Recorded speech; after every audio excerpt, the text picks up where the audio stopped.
Você já se sentiu esquecido por Deus? Já chorou em silêncio, se perguntando se suas orações algum dia seriam respondidas? E se eu te dissesse que uma mulher humilhada e estéril encontrou a chave para destravar o impossível e se tornou a mãe de um dos maiores profetas da história? A história de Ana é mais do que um relato de maternidade. É uma jornada de dor silenciosa, fé inabalável e promessa cumprida.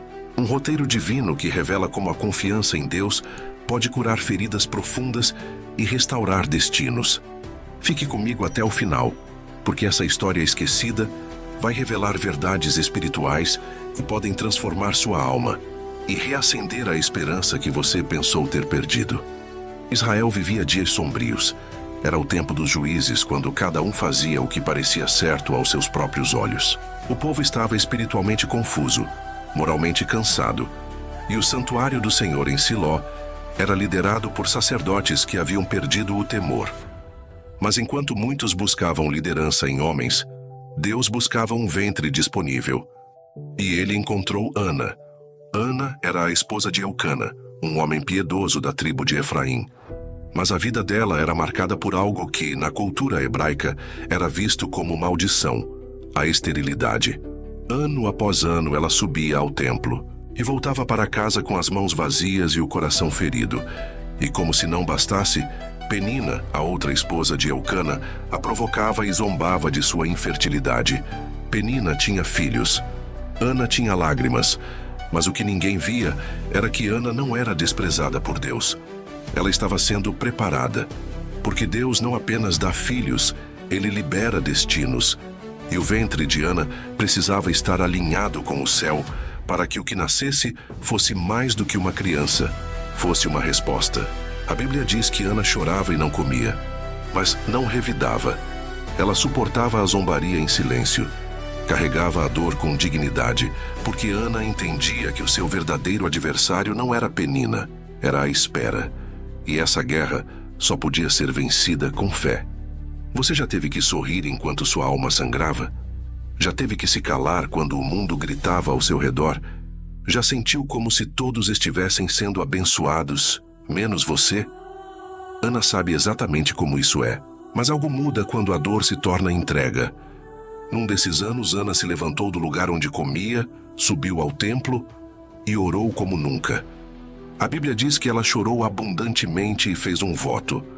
Senhor dos exércitos, se atentares para a aflição da tua serva, e de mim te lembrares, e me deres um filho varão, eu o darei ao Senhor todos os dias da sua vida.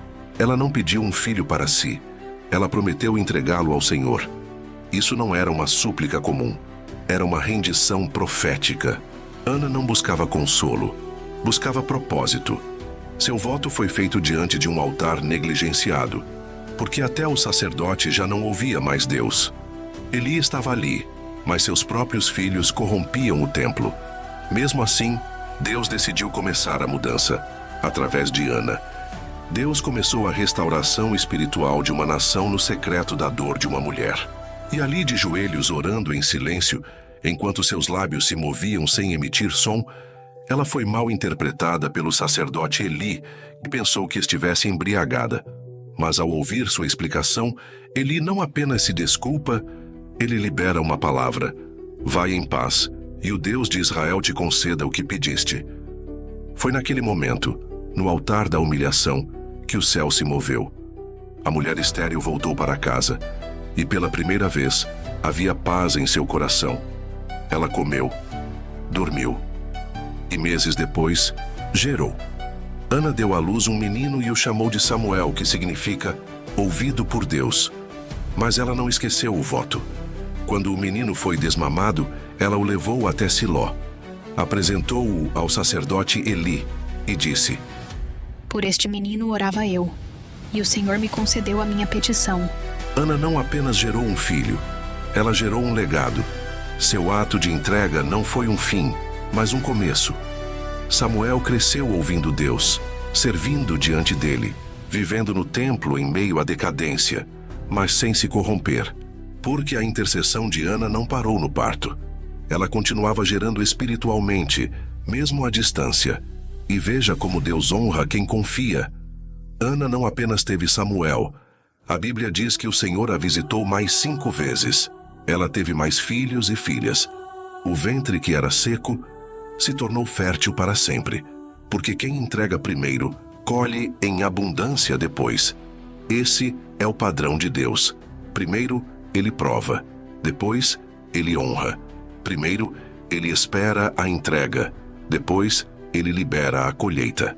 Hannah passou pelo processo, foi testada na dor e aprovada na fidelidade.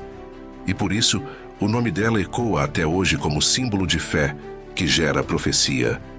Essa história não é apenas sobre Ana, é sobre você. É sobre todos que estão orando sem serem vistos, chorando sem serem entendidos, esperando sem nenhuma garantia visível. É sobre os esquecidos da terra, que são lembrados no céu. E talvez você esteja vivendo exatamente isso, uma dor profunda, um silêncio que te corta por dentro, um altar onde você já nem sabe mais o que dizer.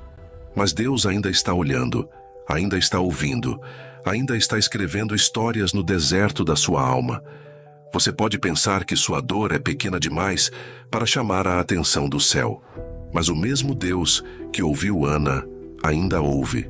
Ana nos ensina que o tempo da espera não é tempo perdido. É tempo de formação, de maturidade espiritual, de entrega. Porque quando entregamos a Deus aquilo que mais desejamos, Ele nos dá mais do que pedimos. Talvez hoje você esteja vivendo um tempo de esterilidade espiritual. Um tempo em que as promessas parecem distantes e as vozes ao redor zombam da sua fé. Mas Deus não ignora lágrimas sinceras. Ele não rejeita um coração quebrantado. Não é sobre ter, é sobre entregar. Não é sobre vencer com força, é sobre vencer com fé. Há pedidos que Deus ainda não respondeu porque Ele quer mais que um pedido. Ele quer um voto. Ele quer propósito e não apenas solução. O que você faria com aquilo que tanto espera? Se essa palavra falou com você, escreva nos comentários: Senhor, eu ainda espero em Ti. Se inscreva no canal, ative as notificações e compartilhe esse vídeo com alguém que precisa de um milagre silencioso. Porque há um Samuel escondido no seu clamor, e Deus está prestes a trazê-lo à luz.